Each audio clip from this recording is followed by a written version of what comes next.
مولوی صاحب کو مذاقی تھا تو رات کافی بیت چکی، اب 12:30 بج رہے ہیں، اور مولوی صاحب کو بیان مل گیا. یہ میرے عزیز ہے یہاں بیٹھے ہوئے مولانا نصیب صاحب، تو ہمارے ایک دوست ہے، عزیز ہے ہمارے، وہ بھی جو سینے میں بات ہوتی ہے اس کو باہر نکال دیتا ہے، چھپاتا نہیں ہے اس کو.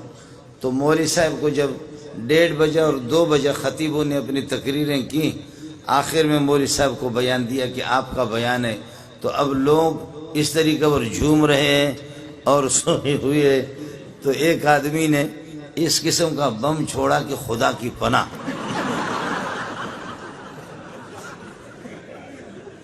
یہ حضرت چونکہ موجود ہے آپ اسے پتہ بھی کرے. تو ایک آدمی نے وہ زبردست قسم کا بارود جب اس نے چھوڑا، بارود چھوڑنے پہ مولوی صاحب نے شروع کیا تھا نحمدہ و نصلی علی رسولہ الکریم. سامنے سے جواب آ گیا ڈر.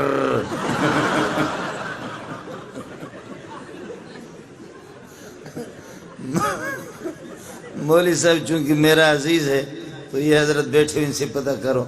تو مولوی صاحب نے کہا میں نے تقریر ابھی تک شروع نہیں کی ہے، پہلے سے تم لوگوں نے حرم بجانا شروع کیا. اس لیے مولوی صاحب کہتے ہیں مجھے لگتا یہ ہے میری تقریر آپ لوگ برداشت نہیں کر سکیں گے. وآخر دعوانا ان الحمدللہ رب العالمین. مذاق کر رہا ہوں آپ سے.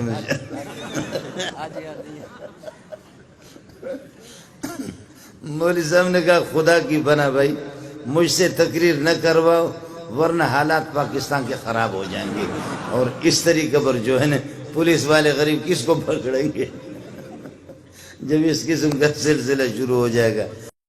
اب رات کو ہم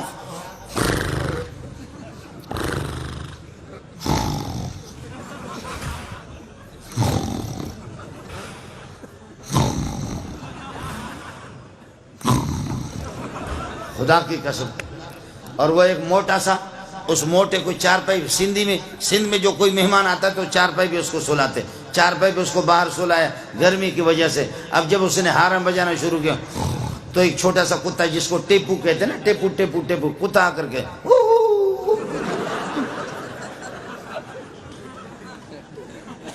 اور پھر جب قاری صاحب پھر وہ حرم بجانا شروع کرتا کتا پھر بھاگ جاتا ہے. کتا پھر کچھ فاصلے پر جا کر کے پھر تھوڑی دیر کے بعد واپس آ کر. میں رحیم یار خان میں تھکا ہوا تھا، کئی دن جلسے کرتے کرتے کرتے کرتے تھک گیا. ایک موٹا سا قاری صاحب اس کو بھی میرے کمرے میں سلائے، ایئر کنڈیشن. محتمم صاحب نے کہا کہ میں نے کہا یار کئی دن سے تھکا ہوں، سفر میں نے آرام نہیں کیا، رات کو 2 بجے 3 بجے کے ٹائم پر آرام کرو. قاری صاحب نے وہ قرات شروع کی کہ خدا کی پناہ، وہ اس نے قرات شروع کی. 7 اشرہ سے ہٹ کر کے 21 اشرہ چل رہا ہے. وہ 7 اشرہ بھی نہیں تھا، 21 اشرہ تھا. میں وہاں سے اٹھا جا کر کے محتمم کے دروازے کو میں نے کھٹکھٹایا. محتمم غریب باہر نکلا، قمیص اس کی نہیں تھی، بنین پہنے ہوئے تھے. کہنے لگے کیا قیامت آ گئی؟ میں نے کہا یہ قیامت تو میں نہیں جانتا، یہ قیامت سے کم نہیں ہے. تم جاؤ کمرے کے اندر اس کو دیکھو. محتمم بڑا ہوشیار تھا، اس نے اپنے موبائل چالو کر کے لے جا کر کے اس کے قریب رکھا. میرے لیے وہاں سے اس غریب نے کوئی چارپائی مارپائی کہیں سے نکالا. ایئر کنڈیشن والا کمرہ مجھے نصیب نہیں ہوا. اس نے باہر کوئی چارپائی نکالی، وہاں پر کوئی مچھردانی لگائے اور کوئی پنکھا لگایا. ادھر پھر یہ کہ میں سو گیا.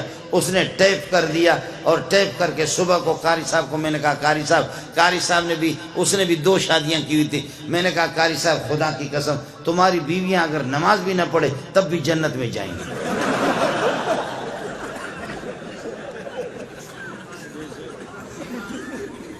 میں تمہاری بیویاں تو جنتی. کہتے وہ کس طرح؟ میں نے کہا اس ٹھر کی ہوتی وہ کس طرح سوتی؟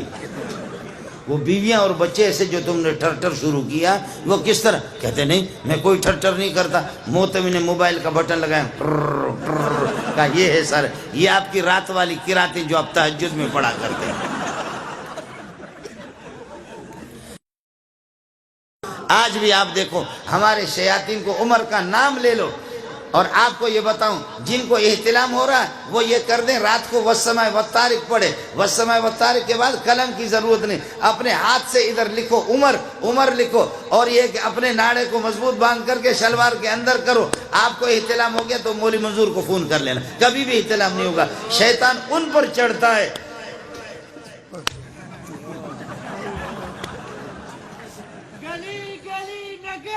اے ہو تو سی چھڑو ہو گیا،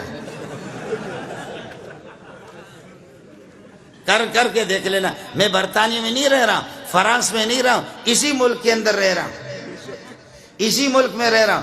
ایک ظالم نے، اس خبیث نے شین یا عین و ہا، سمجھ میں گئی نہیں؟ شین یا عین و ہا، اس نے دو گدھے رکھے اور خود ہی گدھا لیکن دو گدھے رکھے۔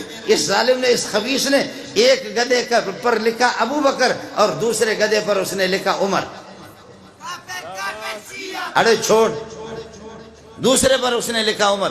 اچانک ایک دن یہ کہ ان کو کھول رہا تھا تو وہ ایک گدھے نے کس کر کے اس کے منہ پہ لات مارا اور اس میں وہ مر گیا، مردار ہو گیا۔ لیکن ہمارے اخبار والے ہوتے تو لکھتے کہ شہید ہو گئے، اس لیے کہ یہ بھی تو گدھا ہے، یہ کہتے شہید ہو گیا۔